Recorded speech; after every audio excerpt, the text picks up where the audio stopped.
The South African ALSEN week recently took place in Bloemfontein. ALSEN standing for Learners with Special Educational Needs. We took a look behind the scenes and also in front of the camera to see what the ALSEN week is all about.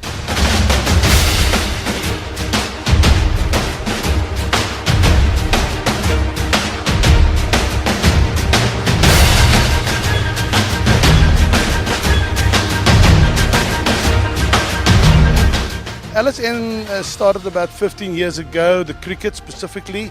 LSN has been around for about 25 years in other sports. But cricket started 15 years ago in Gauteng by the president of SA LSN Cricket, Theo Boshoff, and they saw the need to get all the schools who qualify for LSN learners to have a tournament. Initially it was two separate teams. There was a team for learners with special skills, as well as a team for learners with educational needs, and about 6 years ago we combined into one team.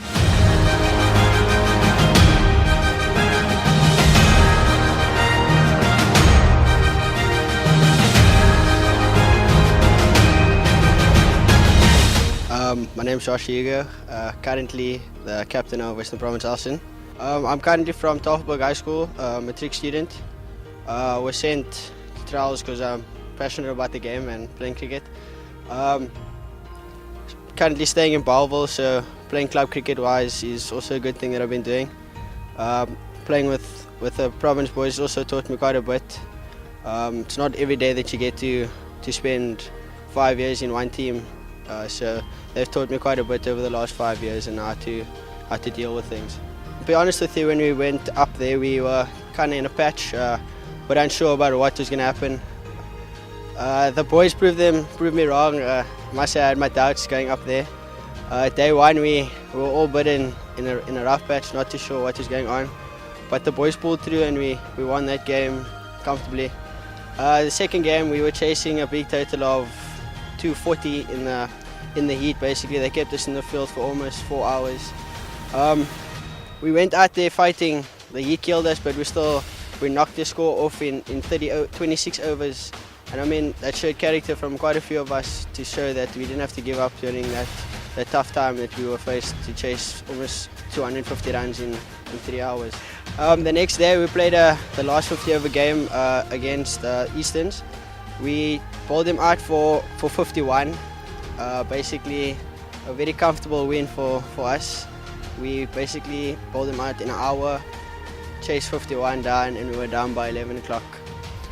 Om te kwalifiseer vir LSN of LSOB in Afrikaans leerders moet die leerder in 'n LSOB skool wees. Indien 'n leerder buite die skool is en hulle word gekategoriseer deur toetsing as LSOB, dan kwalifiseer hulle nie om deel te neem aan die toernooie nie. Hierdie beleid geld vir vele sporte soos rugby ook.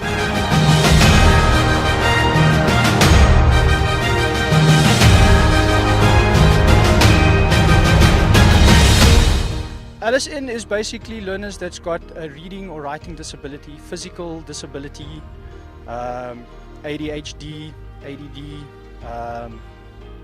epilepsy. That's just few of the things that are mentioned. You have your hearing disabilities. Certain learners also have eyesight problems that we also allow.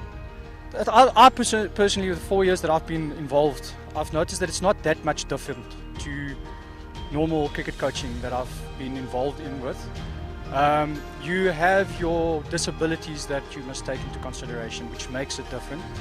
But Cricket SA takes that into consideration. If you have a player that has an arm that is shorter, stuff like that, that is taken into consideration. Next is we're going to take a chill, relax now, and then in March we get together again and then we start all over again, electing the new Western Province side that's going to be elected. And then only in the third term we start with practices because it's your winter sport that starts then. We've got very little time to practice with them, but it's very intense on Mondays and Wednesdays afternoons. We practice and then it's off to Worcester.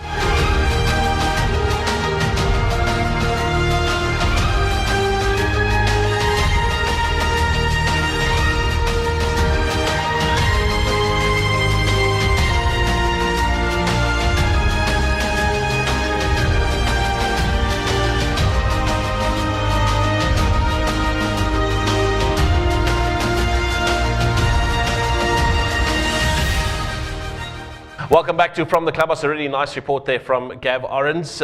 Now, last week we spoke about talking to us in all sorts of different ways. In fact, we've been offering that right the way through our 3 seasons of From the Clubhouse. But I think that finally the bug has bitten. People are on social media, and gents, they're talking to us. Yeah, they are, definitely. So let me give you a sense of it. In fact, on screen right now, you'll see a couple of tweets coming across the screen. At JJ Frederick says to me and to Clubhouse TV, "You in my hood." Of course, we were in Ravensmead and filming there. Really nice to get a tweet from him. And he says, "Florida Park, home of legends." So nice to be in there, JJ. And of course, JJ Frederick, just so we know, a bit of a crossover from the sport that he does for a living. He's the logistics manager for the SA rugby team, for the Springboks. And obviously following us as well and checking up on what's happening in the world of cricket. Great. Very nice. Then also Bluebells Cricket Club. Nice to have them tweet us. Of course, they're, as a reminder, our host club for tonight. Thanks for spending the day with Bluebells Cricket Club. And of course, they're talking to a whole lot of different people. They tagged Clinton, they tagged Province Cricket, they tagged Clubhouse TV as well. And they said it was a pleasure hosting us. So Clinton, obviously, you were on your best behavior. No, I was not there. Gavin was fortunate enough to eat all the salomis there, so no, I missed out on that one though. Goodness, of course, good. And he brought nothing back for us. And then Marvin Williams, or on Twitter, as he says, the real Marv 01. I like it. And also Fishuk CC through to the AMA 220 semis. He says, well played and well deserved played, boys. So well done to the guys there from Fishuk, and I don't think we were too surprised with that result. No, I think they've just grown over the years, and they're pushing on each and every year and just qualifying for semis and finals and promotions every year. So well done to them. But Clinton, a nice email we got in from Eli. Yeah, he's from Avondale Cricket Club, and he's been very much involved in our social media, and he's come up with a nice suggestion with regards to what's in your kit bag. That's probably something we're going to add into our show going forward with our performance of the week, our Power 8 performance of the week, probably bringing along the kit bag and unpacking it for us and giving reasons as to why, what is in certain corners of the bag and why certain stuff smell better than the others. And sportsmen are a superstitious bunch. They do. You can pick a sport, be it golf, be it soccer, be it rugby, be it cricket, and you'll have a story about something that might look a little bit odd in the bag, in that kit bag, but it will have some kind of special meaning for that player. Yeah, you got to take out the glass bottles the night before. I mean, I hope that's not still found in the bag. But yeah, definitely, like as you mentioned, all club cricketers, even professionals. I mean, talking about our contract Cobra players, our semi-pros, our club cricketers, if they get to be the Power 8 player of the week, they got to come in and unpack their bag. And Gav Oren, some exciting news coming from YouTube. Yeah, absolutely. I mean, we've finally gotten some really good footage together on YouTube. That's coming your way on From the Clubhouse, so stay right where you are. But I'm a bit curious, since you were punting your old club, Victoria, and you were with Tiger Bag, weren't you? I'd love to know what was special about your kit bag. I'm going to offer the question to Jeremy first. Jeremy can go and I'll respond to that. Okay, you realize that it means that Jeremy and I are both going to come at you. That's fine, that's not a problem. Goodness me. Well, look, it's a little bit embarrassing, but as I was saying to you, very superstitious, and I used to bat with a jockstrap, as I think most batsmen did, but over that, I had a wonderful pair of white jogging shorts that just held everything nicely together. Can't go into too much details, but a jogging shorts is a small and tight piece of garment. I mean, let me just put it that way. And of course, over all of that comes your cricket longs.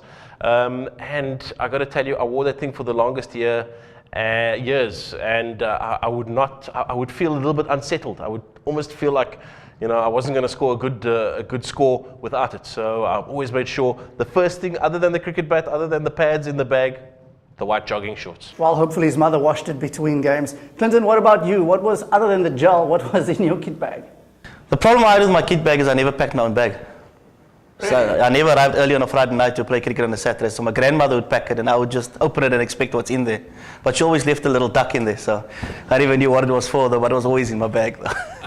She obviously had a lot of faith in you, Clinton, because that she packed the duck in for you. I can only imagine why. Listen, folks, when we come back, we're going to have a quick look at some fixtures and results.